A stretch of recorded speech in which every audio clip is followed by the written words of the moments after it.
It's time now for The Splash on Civic Center TV. On this week's episode, our very own Brooke Allen attends the Wonder Woman Awards Banquet. Then, button collector and historian Chris Parham visits West Bloomfield Public Library. And later, West Bloomfield Township pays tribute to fallen officers during its Policemen Memorial. The Splash is a production of Civic Center TV. We're a news magazine that covers everything, from local news to feature stories, also that we can bring you the latest from the greater West Bloomfield area. And now, let's dive into The Splash. Hello there and welcome to another episode of The Splash. I'm your host, Jonathan Jackson. It's good to have you all with us today. The Women's Official Network Foundation honored 5 extraordinary women at the Wonder Woman Awards Banquet, one of whom is a West Bloomfield resident. This year marks the 32nd celebration of the awards, so we sent our very own Wonder Woman, Brooke Allen, to cover it for us. The Women Officials Network Foundation put on the 32nd Wonder Woman Awards to honor 5 women for their civic duty, professionalism, and entrepreneurship that not only made an impact on their communities, but also, in some cases, the world. A Wonder Woman demonstrates achievement in each of the following areas. They contribute to the community beyond that which is required in their employment. They demonstrate character, commitment, and leadership. And they assist women and girls in reaching full leadership potential through civic engagement, personal and professional contacts, or resources. So I'm the founder of Children's Tooth Fairy Foundation, and for many, many years, before the Affordable Care Act and children didn't have insurance, we paid for dental care for uninsured children. The great news is that kids are now getting insurance, and when you're taking care of kids, you're taking care of the country. It's just that simple. And so now we've shifted to policy. How does this make you feel tonight? Really excited. I think what the group does, the organization, I'm really proud to be honored. It's not a political event. It's about an organization that helps women and helps people get into the political or further their career, and it's a very worthy group. There's no words. No, I would have expected to be where I am today. But really, this recognition is amazing, but our work is just beginning. So our work for the kids of Flint is just beginning, and we're hoping to make all of our young women strong and all of our young boys strong so that they can be here in 10, 20 years. The doctors actually really inspire me because I want to be a surgeon when I grow up. So it's really nice to see women that have come through and changed the industry and made it into what it is today so that I can come through easily and become a doctor. What kind of doctor do you want to be? I want to be a trauma surgeon. I really like the judges and the politicians that come because I feel very strongly politically, and I hope that one day I can hold a position in public office, and I really look up to them and how they got there and what they're doing now. So it's amazing to see that women really can do this and how much we've evolved since the 1800s and how much women have come. So your mom has saved a bunch of kids in Flint during the Flint water crisis, and as a little girl, and really, what does that mean to you? A lot.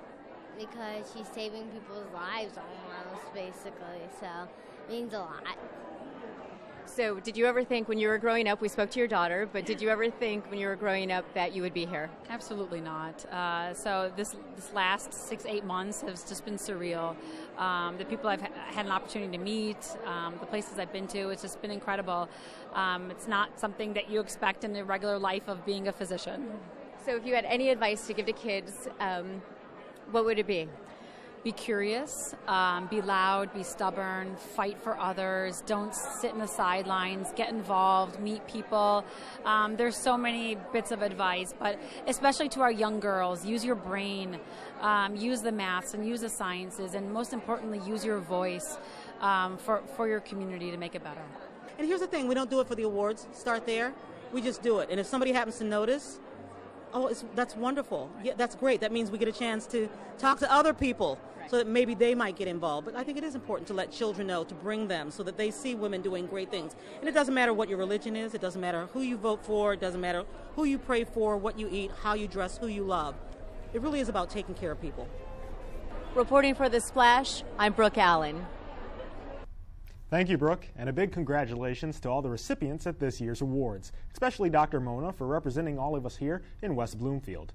We want to wish her continued success in her efforts to help the children affected by the Flint water crisis. And of course, if you'd like to see more on this segment, then visit civiccentertv.com/Wonder Woman Awards. If you were to look down right now, chances are you're either wearing or have worn something with buttons on it lately. Well, that's because they're on everything, and we see them almost every day. But at the West Bloomfield Public Library, residents received an interesting history lesson entirely through buttons. The Splash's George Moore was there to find out for himself. Button collecting is a rather old hobby. It was even recognized as an official pastime back in 1938 by the National Button Society. However, the collection of these tiny pins has been a part of American history for far longer than that.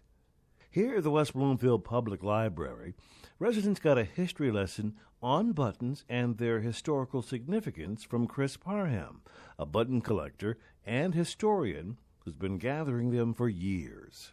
Buttons have frequently, in fact, I have picture buttons. I have a collection of photos of people wearing their buttons. One photo has two sisters, and they're each, I count at least 100 on each person. And so you wore what your interests were. If you went and saw the Mikado, from neck to hem, you were wearing the Mikado. As Chris explains, buttons weren't just accessories on clothing back in the 1800s.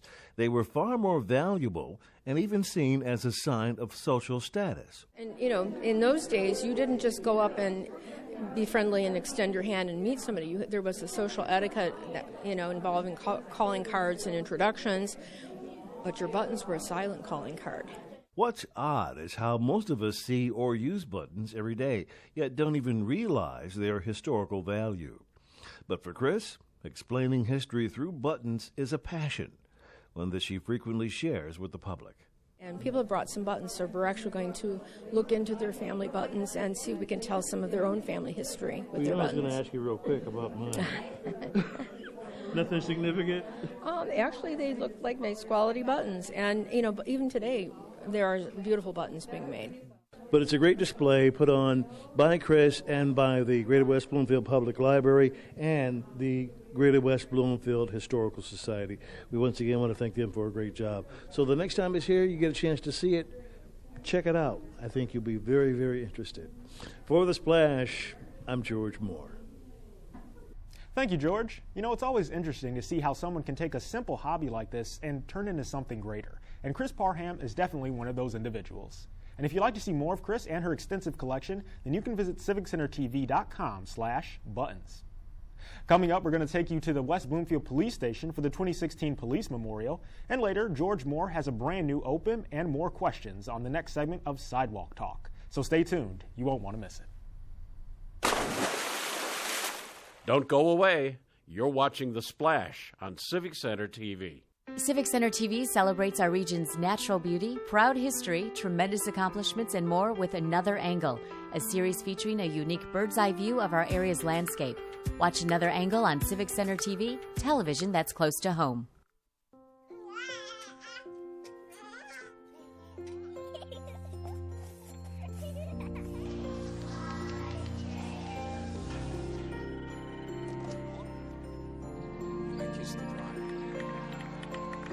A full life, measured in seats, starts with the right ones early on.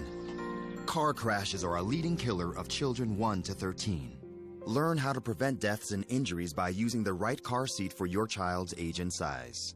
The best way to know when shows debut on Civic Center TV is to become a member. It's absolutely free. We'll send you a regular newsletter with all the latest updates. Just go to civiccentertv.com and click the Members tab. Civic Center TV, television that's close to home. And now, back to The Splash on Civic Center TV. Hello and welcome back to The Splash. I'm Jonathan Jackson. We now turn to some rather somber news for our last story this week, as the Township of West Bloomfield paid tribute to the fallen officers across the country through their Policemen Memorial. This was an event that honored both the passing of active and non-active officers. And Civic Center TV was there to cover the event, and The Splash's Cecilia Gallio has the story. It's a privilege and honor to do it, As officers, even the fallen officers, that they're being remembered, and it's just a very nice event. It's great stuff. We all work hard. A lot of times, you don't get a lot of recognition and stuff, and so it's very nice to be recognized. It doesn't happen every time, but they do risk it all on every single call because they don't know what they're going through. For the people of West Bloomfield, the police department doesn't just serve and protect, they're also proactive within the community. So when one of their officers passes on, residents from all over showed up in the best way possible by attending the Law Enforcement Memorial. The ceremony was moving and heartfelt, but for the families of the officers who lost their lives, this event meant so much more. My son was killed by a drunk driver. He was on his way to become a police officer, and he got killed by a drunk driver. And since then, I've been just with the police departments helping him out with the fallen officers. My son is kind of the centerpiece of this thing. My son worked here.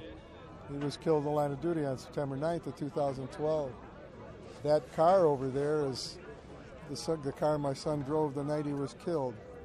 And I got that from the township, and it was restored back to its original condition and turned into a memorial vehicle. This place here is like a second home to me. These people are like my sons.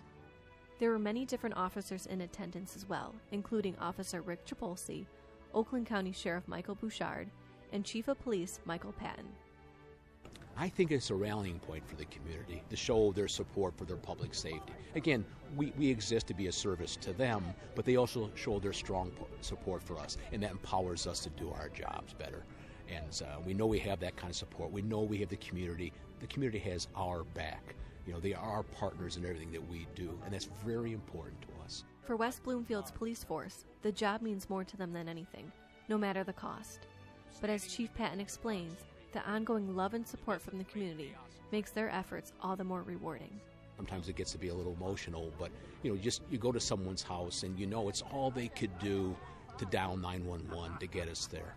They hear that bump in the night and they say, thank you for your service. You don't realize how important that is sometimes for us to hear it. We're not looking for awards or recognition, but sometimes just that we appreciate what you do, officers. We appreciate what you do in the fire service, and we appreciate our 911 dispatchers that answer the phone. All those things are important.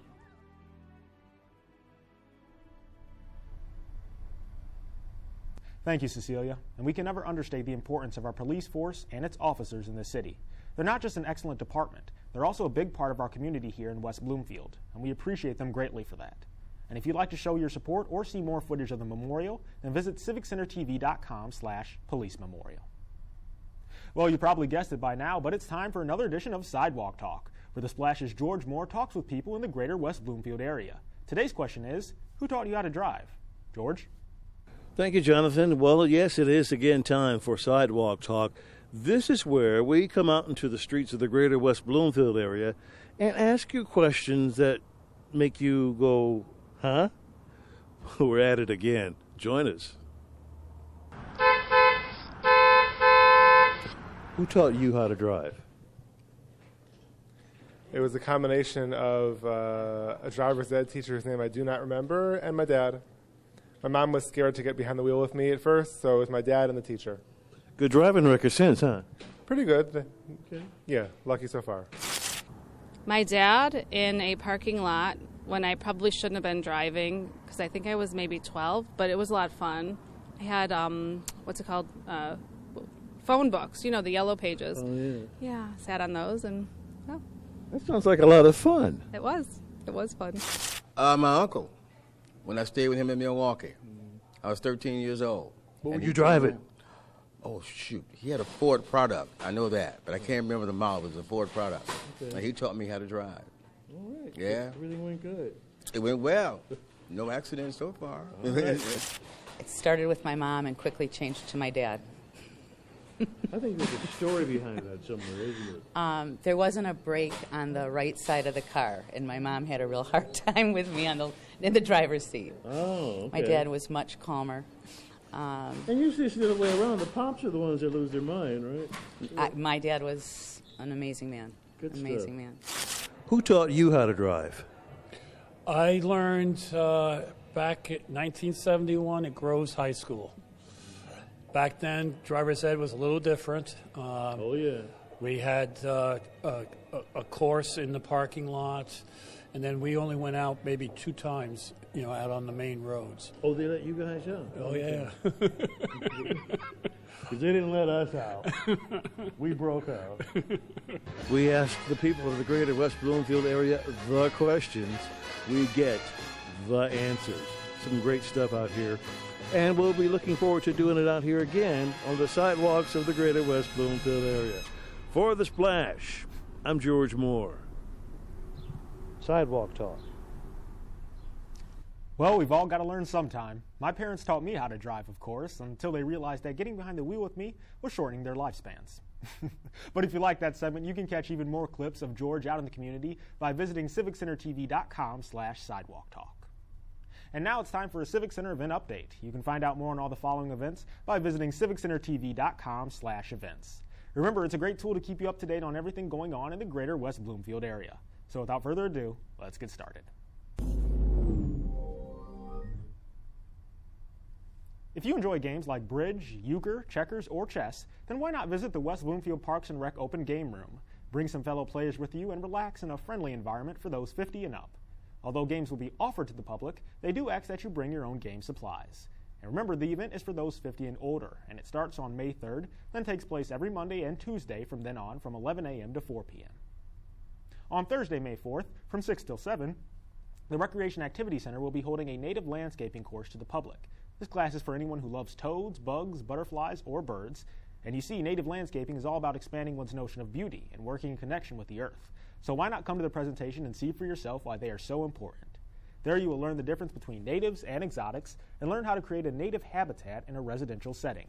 Residents will only pay $2.50 and non-residents pay $5. The classes are for those 16 and older, so be sure to come on out. Then on Friday, May 6th, West Bloomfield Parks and Rec is hosting their Touch a Truck event from 6 to 9 p.m. at Drake Sports Park. Come and put your imagination in gear and get a first-hand look at police, fire, and construction vehicles that most of us see every day, but don't really get a chance to interact with.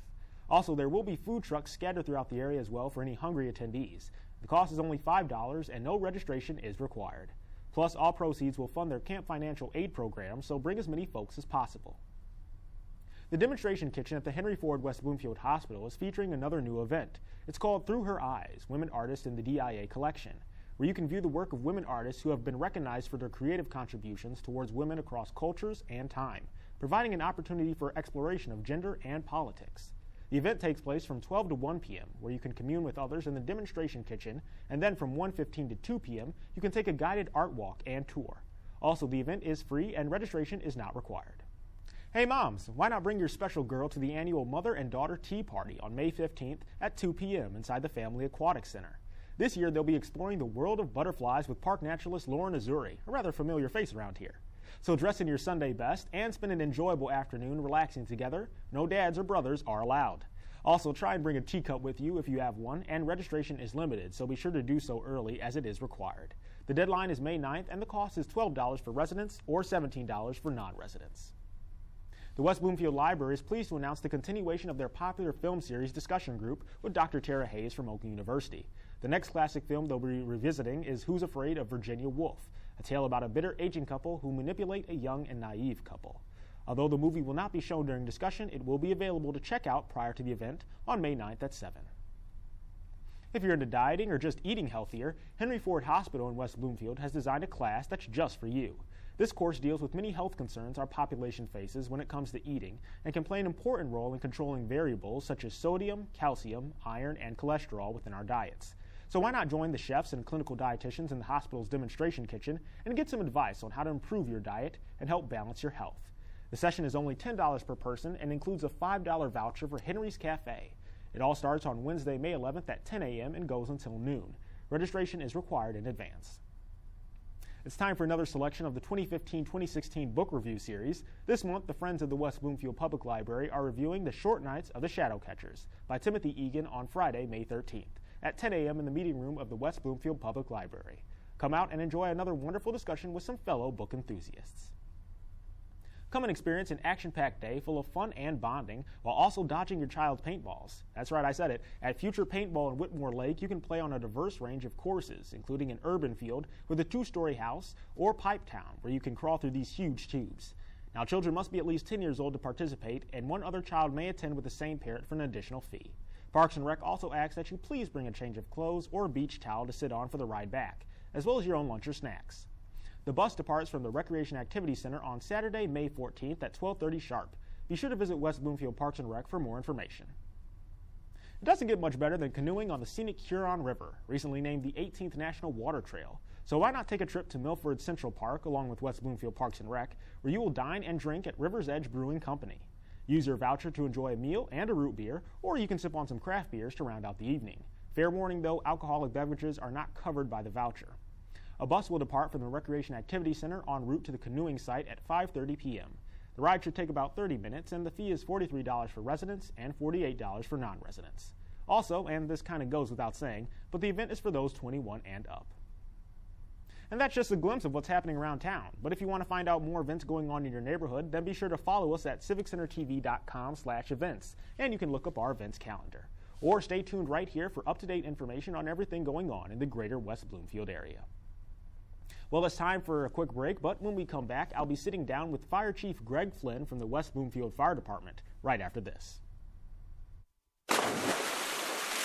You are watching The Splash on Civic Center TV. Be sure to catch live coverage of Laker sports, up-to-date information on local events, and of course, non-stop music on 89.3 WBLD, the all-new Lakes FM. I'm Stacy Pacini, caseworker for West Bloomfield Youth Assistance. West Bloomfield Youth Assistance provides confidential casework services to children and families living in the West Bloomfield School District. If your family or child is struggling, West Bloomfield Youth Assistance can help. For more information about West Bloomfield Youth Assistance programs and services, please visit www.wbyouth.assistance.org or call 248-592-1278. For years, Civic Center TV has been bringing you live coverage of local municipal meetings.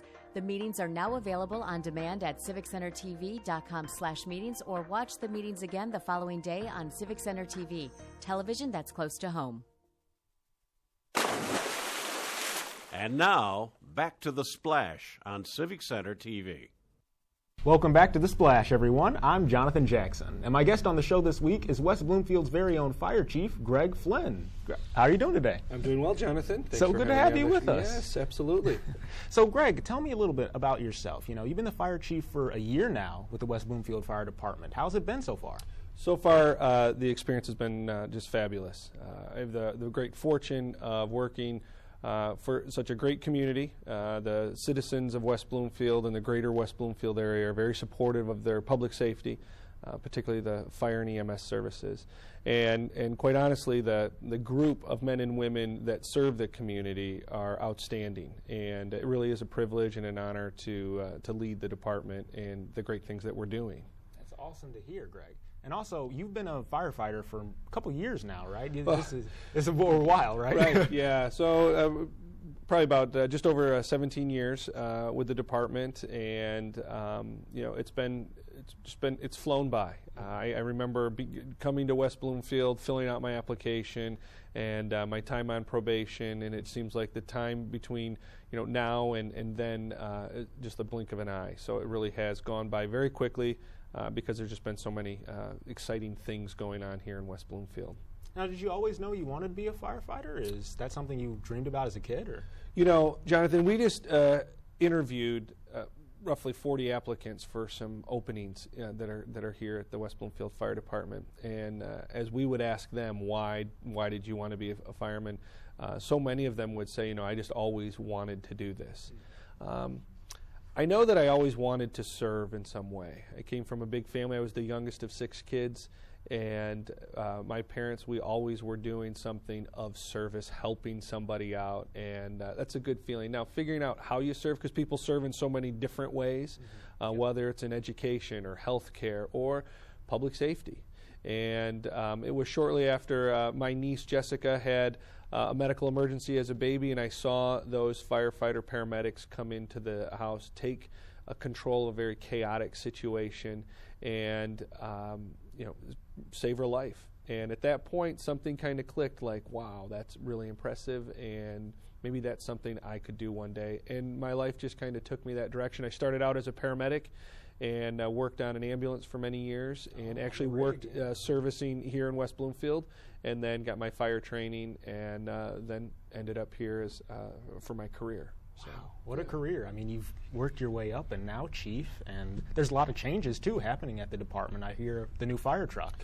Well, there's the changes with the new fire truck.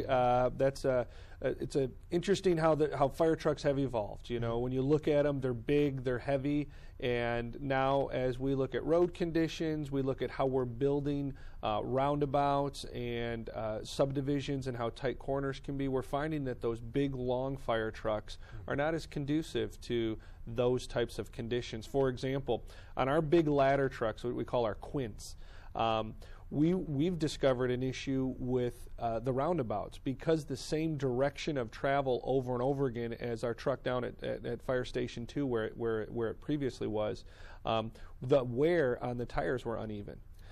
So while the roundabout's good for the community, and we truly have seen a decrease in the number of injury accidents at those intersections where roundabouts have gone in, we discovered an unintended consequence of some issues with tire wear on the fire trucks. So as you think about it, as that truck goes around that roundabout, all that weight transfers to those outside tires on the dualies, and we start getting some uneven wear. So we've had to adjust. Now that smaller fire engine that we put down at Fire Station number 2 has an easier turn angle, and so we're able to accommodate those roundabouts a little bit better there and reduce the uneven wear on the tire. So you're right, things do change as the community changes. The fire department changes right along with the community, and we adapt. Now that's not the only change that we have.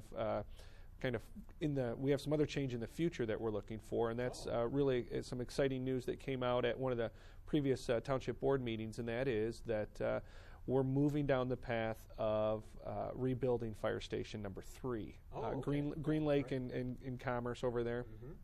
So that's going to be a really exciting experience as we move through that process. That's our oldest fire station. That's where a lot of our history comes from, is one of the first fire stations here in West Bloomfield. We've added on to it. We've done energy improvements to it over the decades. And now it's come time, after a comprehensive engineering study on it, that we need to just start over with that station. So we'll be moving very heavily into that process and into the next few months. That's great. More protection, more safety, and a new station. This is all good news to hear. It is. Yeah. It is. And also, just to turn the conversation, though, to another note, the Policemen Memorial just happened a while ago, and I know you guys were there in attendance to support, the police and everyone else in the township. Can you talk to me a little bit about that, how it felt to be there today, on that day? Sure. When you look at the relationship of public safety across this country, occasionally stories will pop up where you'll hear about police and fire organizations, the departments within a community not getting along well. That is so far from the truth here in West Bloomfield. Chief Michael Patton, Deputy Chief Kurt Lawson, all of the command staff over at West Bloomfield PD, along with the patrol officers, fabulous men and women.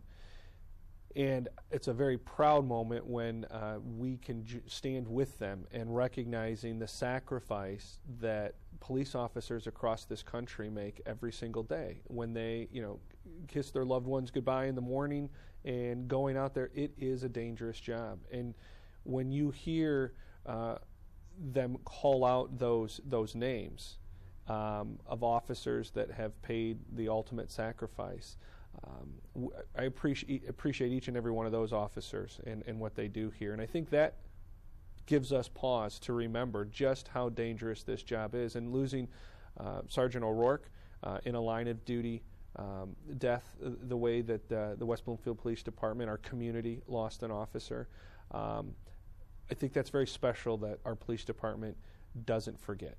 And every single day they remember how dangerous the job is, and I think that underscores just how much they value their staff. So it was a very moving ceremony, the flyby with the Oakland County Sheriff's Aviation Division. There was the Mounted Division, I believe they were from downtown Detroit, and then officers from all over. You could see as your crews panned through those uniformed police officers, the Michigan conservation officers and federal officers. It was really a fabulous ceremony. Well, yes, and we're so glad to have a great police department, but also a great fire department here in West Bloomfield. So we appreciate both of you guys. Well, also, though, that's all the time we have for today, though, unfortunately. Sure. But thank you so much for joining me, Greg. I really appreciate it, and I hope to see you again another time. Very good. Thank you, Jonathan. Yeah, thanks once again, everyone. Greg Flynn, Fire Chief for the West Bloomfield Fire Department. and make sure to support him, and as well as all the other folks and servicemen and women here in West Bloomfield Township. Thank you. Well, a while ago, we introduced a new segment called The Biz on the Splash, and now we're bringing it back for another episode. This week, it's on a local business called Made Studio Market in West Bloomfield. The Splash's Katie Wozniak brings us the story. Buying local products allows you to invest in your community. And in this edition of The Biz, we visit Made Studio Market in West Bloomfield to learn about why it's so important to support local artists and makers. You're supporting someone who has taken the initiative to start this process from scratch. It's their idea. It's a new, unique idea. It's different than anyone else's. Even if it looks similar or has a similar feel, it still is that unique individual's perception of the world and how they've chosen to express themselves. By supporting local makers, you're putting a face to an object and are able to appreciate its uniqueness. By someone coming from the community purchasing or using something that's made by someone local, they are incorporating it into their daily lives, and they're making it meaningful. In being a local maker, Catherine explains the significance. It's good to know, just, when I meet someone, like, oh, that's where my object is going. I put a lot of time and love into what I was making, and to know that it has a good home and it's going to go somewhere nice. Buying locally made goods and art not only supports the community's economy, but decreases your carbon footprint as well. Instead of going through other channels to source things from other countries and paying money just for transportation, you're actually paying money for the goods. So you get a better quality item, piece, clothing, painting, jewelry. It's a higher quality, plus it's coming from local sources. So ecologically, it's better. You know where it's coming from. Ethically, it's better, and it certainly helps our local community. And it is through the community that artists are able to make quality goods and provide a personal experience. Christy and I have met all of the artists. We've either, if they're out of state, we've talked to them on the phone. But mostly everyone here is a Michigan maker, and we've met them in person. They've come into the store, they've dropped off their work. We've had the opportunity to talk to them about their process and about what's important to them. We really go out of our way to make sure that everything has been ethically sourced. We make sure to know who each maker is. So we also want to know what their process is. And so by us knowing that information, we enable you to know more about your product and how it's made and the people who are making it. Several studies show that when you buy from local or independent businesses, your money is used to make purchases from other local services or businesses. Think local, buy local, be local. That's right, Katie. And if you'd like to learn more about this segment of The Biz, then you can visit civiccentertv.com/MadeStudioBiz. We now turn to our other segment here on The Splash, our Person of the Week. This is where we acknowledge an individual within the community who is either helping or inspiring others. And this week's recipient is local entrepreneur and artist Joanne Ewald. Joanne Ewald is the founder of Mend on the Move, a local nonprofit social enterprise that employs women who are survivors of abuse through jewelry making. Mend on the Move works alongside local survivors to both make and sell jewelry, providing an outlet for employment, healing, and creativity. Joanne hopes her organization will give victims and others the courage to speak up and break the silence of abuse and trafficking. For a long time, Joanne has had a passion for jewelry making and helping people, but recently decided to combine the two. Excitingly enough, in December of 2015, Mend on the Move officially launched after becoming a 501c3 the previous month. Joanne's collection features earrings, necklaces, and cuff designs, while many pieces are made from locally found auto parts as well as leather. She also enjoys designing each piece with a symbolic message of hope or awareness. So by giving hope to those who need it and making something beautiful in the process, it's quite obvious that Joanne Ewald is our Person of the Week. And if you or someone you know is providing a service to their community, then let us know by sending an email to thesplash@civiccentertv.com. We want to congratulate those who are making a difference in our area, and we appreciate any and all suggestions. Unfortunately, though, that's all the time we have for today. But make sure to catch us every Monday for new episodes of The Splash and throughout the week for replays. You can also look up previous episodes online at civiccentertv.com, and don't forget to follow us on Twitter, YouTube, and Facebook under Civic Center TV for more information. For all our friends in Sylvan Lake, Orchard Lake, Kego Harbor, and of course West Bloomfield, I'm Jonathan Jackson, and we'll see you next time.